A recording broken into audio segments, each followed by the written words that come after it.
As it is now officially summer in Sydney, I've decided to do a makeover to my balcony.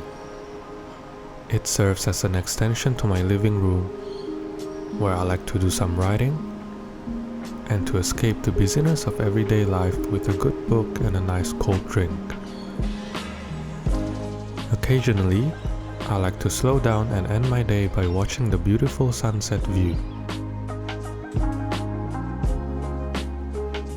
This video is part 1 of the balcony makeover series, where I'll be tackling the main living room balcony.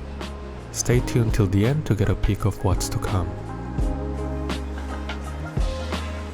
After a long period of neglect, the balcony was in a bit of a sorry state.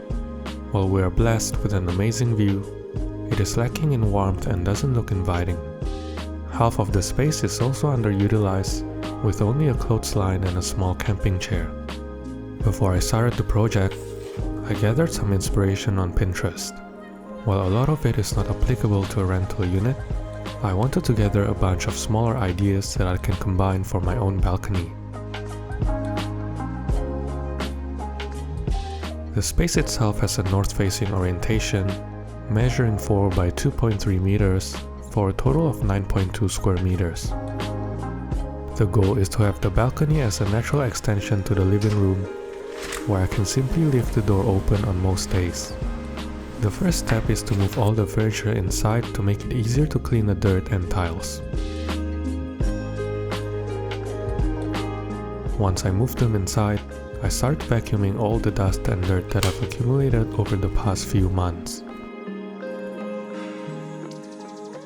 The floor tiles have also gotten very dirty from all the rain in the past few weeks. Lucky for me, there's water access, which makes the cleaning process so much easier. I use a garden hose and spray nozzle, which I got from my local hardware store, to remove stubborn dirt off the floor. Before I continue, I wanted to briefly thank today's sponsor, Grammarly. Grammarly is a digital writing assistant that I use every single day to save time when writing my YouTube scripts or replying to business emails. You can download Grammarly's writing assistant for free on your laptop or computer and get basic grammar and spelling suggestions, or upgrade to premium for more in-depth feature and feedback on your writing. One of my favorite features is the clarity suggestion, which helps me get my message across by keeping it short and concise. There's also a free tone detector to help you strike the right tone, and if you do a lot of research or write essays, the vocabulary suggestion is incredibly helpful to help make your writing more compelling. The best part about Grammarly's writing assistant is that it is available across different platforms and devices, from a native desktop app all the way to the Grammarly keyboard for polished writing on the go. You can also use Grammarly's clean and intuitive text editor as your central place to write on the web. If you're looking to save time or get real-time suggestions on your writing, I highly recommend checking them out. Go to grammarly.com/ReinhardLowell to sign up for a free account and get 20% of Grammarly Premium. Once the floor dried up, it is now time to install a new floor deck. I got a few of this popular IKEA random decking in both beige and artificial grass for contrast. I decided to go with the beige version instead of the popular wooden deck, as the main balcony is exposed to the very harsh Australian sun during the summer. Installation is pretty straightforward. All I needed to do is click on the two tiles together and repeat the process until it covers the desired area. I found the artificial grass tiles to be much harder to attach by hand, so I simply use a hammer to click on the tile edges.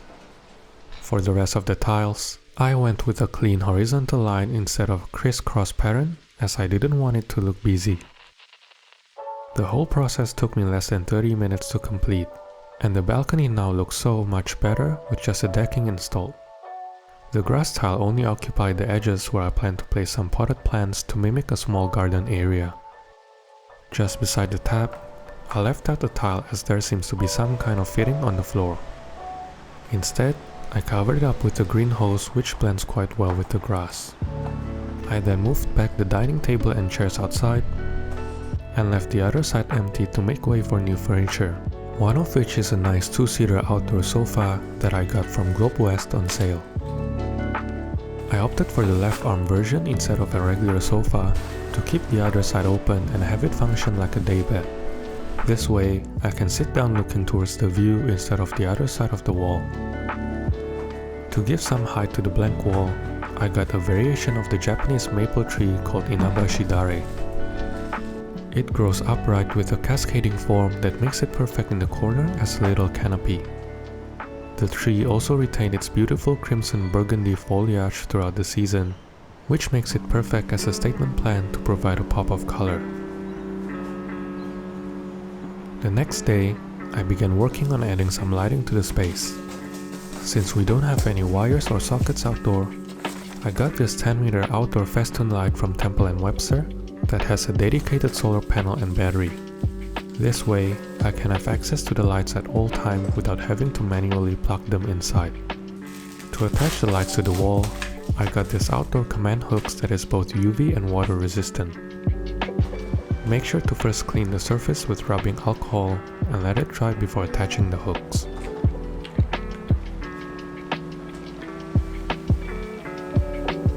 Then, simply attach the strips to the hooks and stick them to the wall. In order to take full advantage of the sunlight, I decided to place a solar panel on top of the shelving unit. The black color makes it blend without sticking out like an eyesore. My initial plan was to hang the festoon light just under the ceiling, forming a triangle shape overhead. However, I quickly realized that while it may look nice during nighttime, the light bulbs and wire obstructed the view during broad daylight. So, I had to get creative and come up with another solution, as I've already attached the hooks. I then decided to run the festoon lights along the balcony railing, all the way to the hooks on top of the sofa. This way, I can still get an even lighting throughout the space, while keeping it somewhat disguised during the day.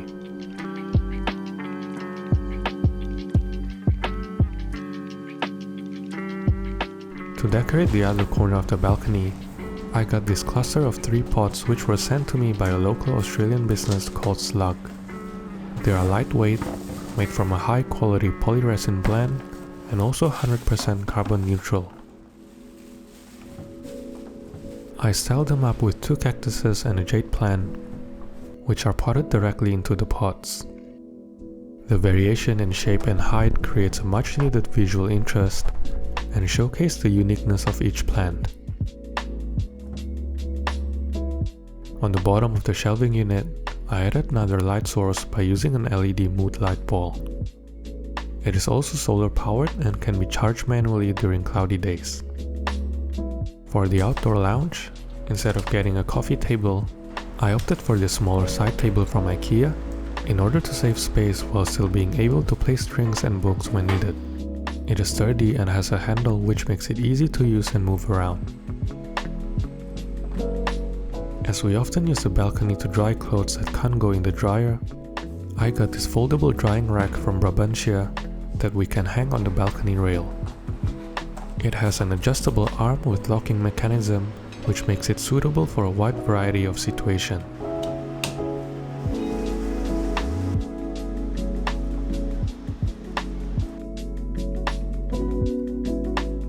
When not in use, I can simply take it off and fold flat to be stored in the laundry room. Once the sun sets down, the balcony slowly transforms into a cozy space with warm lighting where we can enjoy the occasional dinner and a glass of wine.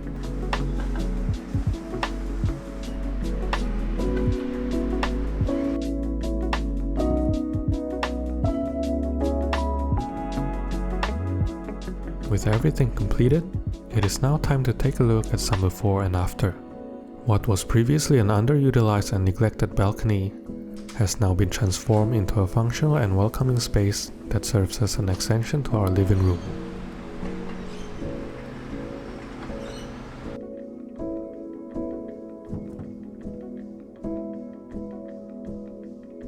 Ever since I completed the balcony, I found myself spending more time on the balcony to escape the busyness of everyday life,